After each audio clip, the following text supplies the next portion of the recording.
잡설 없이 빠르게 살펴봅니다. 여러분의 시간은 소중하니까요. 1경기입니다. 원정팀 오스트리아는 조 1위 벨기에에게 한 번 비기고 직전 경기 한 골 차로 졌습니다. 벨기에를 제외한 모든 팀에게 승리하며 조 2위를 달리고 있습니다. 이 그림을 딱 10초만 들여다봐도 홈팀 아제르바이잔의 패배를 초이스할 것 같습니다. 지금 득표율을 보니 아제르바이잔의 패배가 84%가 나옵니다. 당연히 홈 패배를 택하겠지만 더블 체킹으로 무승부도 가져갑니다. 아제르바이잔의 두 번째 경기는 스웨덴의 5대0으로 개작살난 경기였습니다. 그 스웨덴을 오스트리아는 2점 차로 이겨버렸습니다. 이것만 봐도 아제르바이잔과 오스트리아는 비교 대상이 되지 않습니다.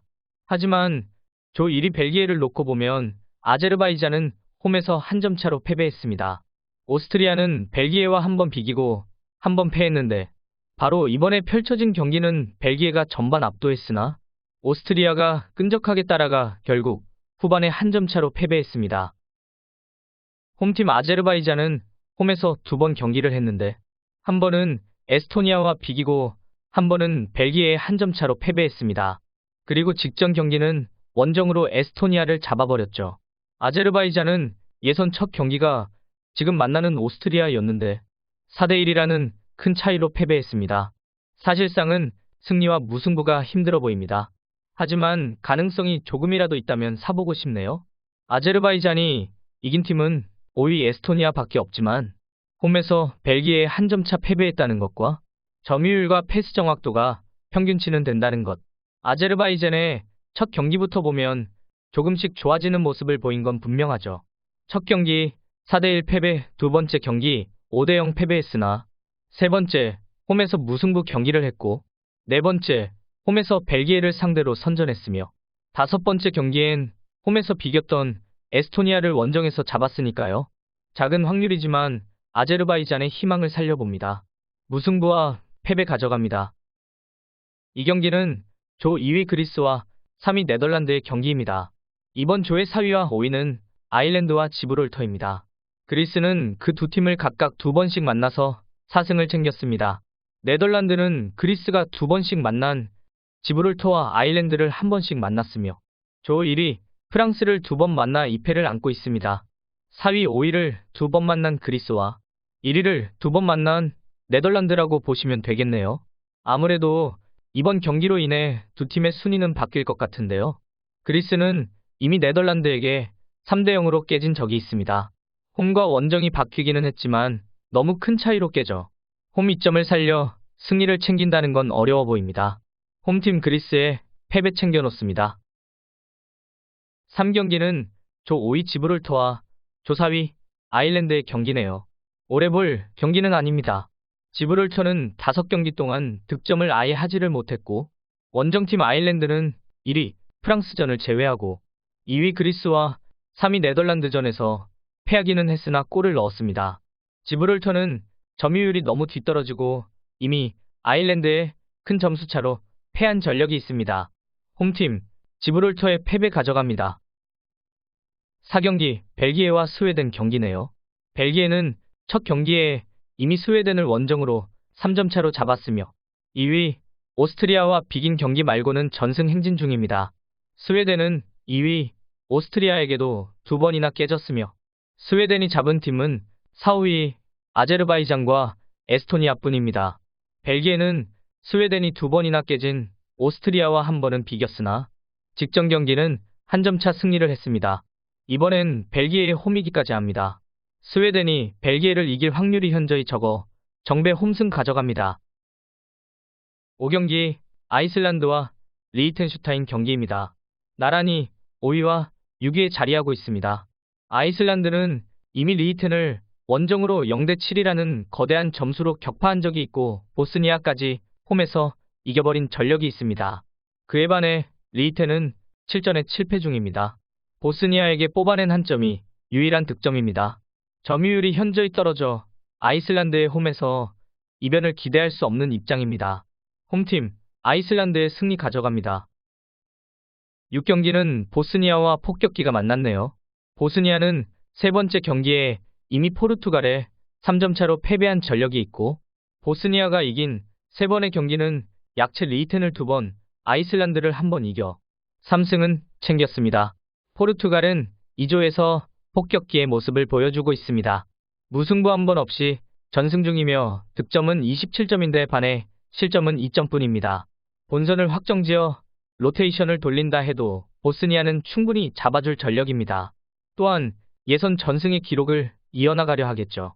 지금 보스니아의 패배가 정배인데 좀 의아한 건 있습니다. 포르투갈의 승리가 득표율이 80%밖에 되지 않습니다. 90%를 넘어가도 이상할 게 없는 경기인데 여기서 더블 체킹으로 이변을 바라고 계신 분들이 소수 계시다는 건데요. 보스니아는 2위 슬로바키아에게 2대0으로 패한 전력이 있는데 포르투갈은 슬로바키아를 2번이나 이겨버렸습니다. 보스니아의 패배 가져갑니다. 7경기 3위 룩셈부르크와 2위 슬로바키아 경기입니다.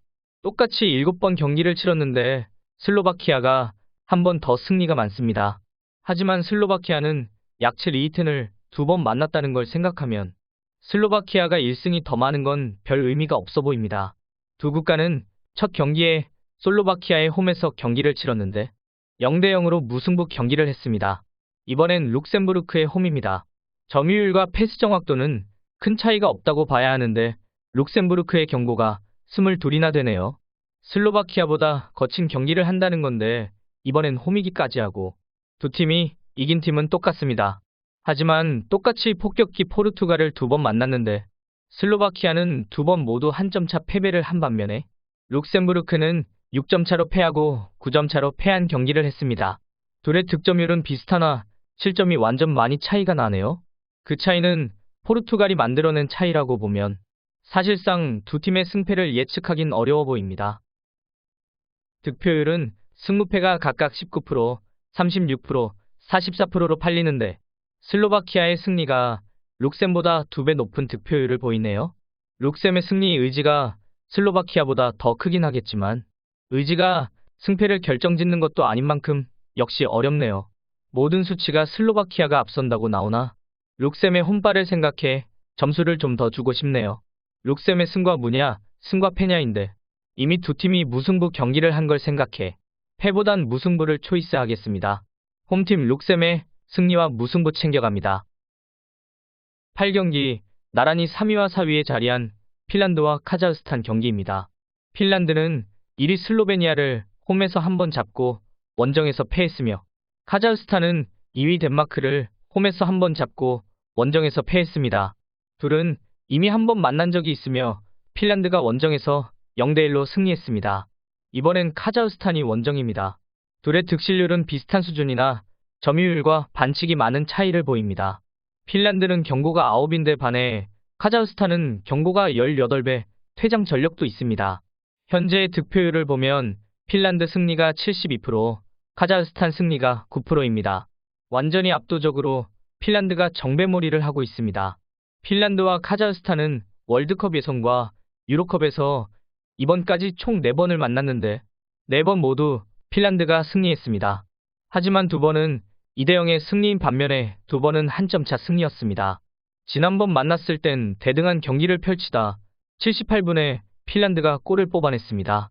그게 결승골이라 1점 차 승리를 한 것인데 그때의 양팀 포메이션이 3-4-3으로 기본적으로 같은 전술을 썼다는 걸 생각하면 골 점유율이 앞서는 핀란드가 유리한 건 사실이나 1대0의 승리라는 건 불안한 감이 없지 않아 있습니다.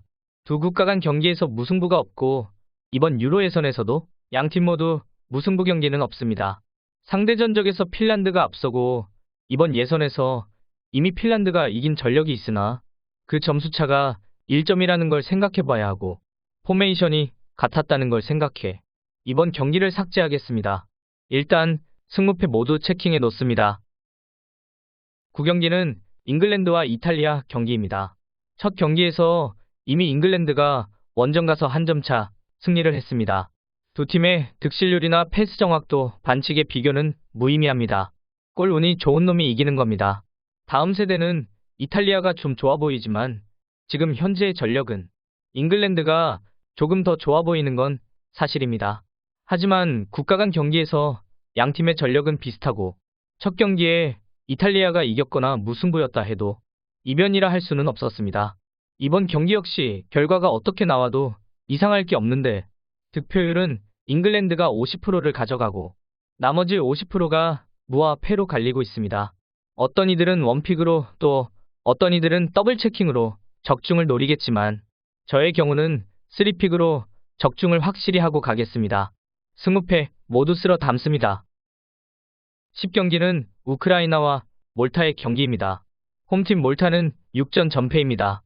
무승부도 없습니다. 6번의 경기에 한 골을 뽑아낸 게 전부이며 우크라이나는 몰타 승리를 포함해 3승 중입니다. 점유율에서 많은 차이가 보입니다. 정배 우크라이나가 90%의 득표율을 보입니다. 오래 볼 경기가 아니기에 누구나 우크라이나의 승리를 점치겠지요. 저 역시 그렇기는 합니다만 두 국가는 17년에 한 번 만났는데 그때는 몰타가 원정으로 이긴 전력이 있습니다. 이번 예선전까지 포함하면 1승 1패가 되겠네요. 몰타는 6번의 경기 중 가장 잘한 경기가 북마케도니아와 우크라이나 전입니다. 15점의 실점 중 한 점 차로 패한 게 북마케도니아 원정과 우크라이나 원정이었습니다. 이번엔 몰타의 홈인데 홈이라고 더 잘할 것 같지는 않지만 원정에서 한 점 차로 패한 기억과 과거에 이겼던 기억을 가지고 있어 어느 때보다 열심히는 할 것 같습니다. 득점력이 없으니 골을 못 넣는다 해도 독식으로 이변픽 무승부는 더블 체킹으로 가져가 보는 것도 나쁘지는 않겠네요.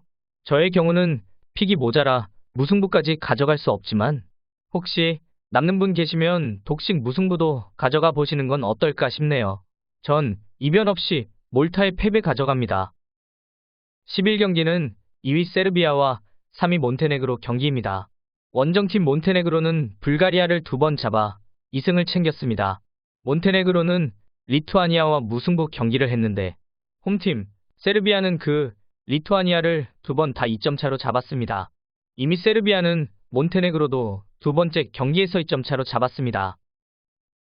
하지만 홈팀 세르비아는 불가리아와 비겼는데 몬테네그로는 그 불가리아를 2번이나 잡았다는 것과 1위 팀 헝가리와도 비긴 전력이 있다는 거죠.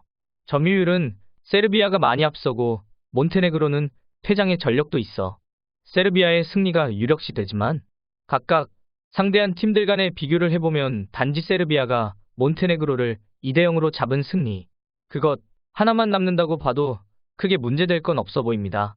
세르비아가 80%의 득표율을 보이고 있어 이번 경기에 이변이 일어나고 그걸 잡을 수 있으면 소수의 적중자에 들어갈 텐데 말입니다. 전력은 세르비아가 많이 앞서나 세르비아도 무승부 경기가 있고 몬테네그로도 2번의 무승부 경기가 있는 만큼 무승부의 이변픽까지 더블로 가져가 봅니다. 홈팀 세르비아의 승과 무승부 챙겨갑니다. 12경기는 뒤에서 2위 리투아니아와 앞에서 1위 헝가리의 경기입니다. 홈팀 리투아니아의 승점을 챙겨준 건 불가리아가 2번, 몬테네그로가 1번입니다. 헝가리는 몬테네그로와 비긴 것 말고는 전부 승리를 했고 그 승리 안에는 이번 상대팀 리투아니아도 있습니다. 리투아니아가 2번의 무승부 경기가 있긴 하나 또다시 헝가리가 무승부를 하며 이변을 만들어낼 것 같지는 않습니다. 리투아니아는 세르비아에게 2번이나 패했는데 헝가리는 그 세르비아를 2번이나 잡아버렸습니다. 득실률과 점유율의 반치까지 비교해보면 큰 차이는 아니라고 봐도 무방한데 실전에선 리투아니아에게 헝가리는 좀 버거워 보입니다. 압도적인 정배 85%의 헝가리의 승리가 좋아 보이네요. 홈 패배 가져갑니다. 13경기는 조 5위 북아일랜드와 조 1위 슬로베니아 경기입니다. 북아일랜드는 현재 조 5위로 상위에 만만치 않은 핀란드와 덴마크가 있습니다. 하지만 그 핀란드와 덴마크보다 더 위에 슬로베니아가 있죠.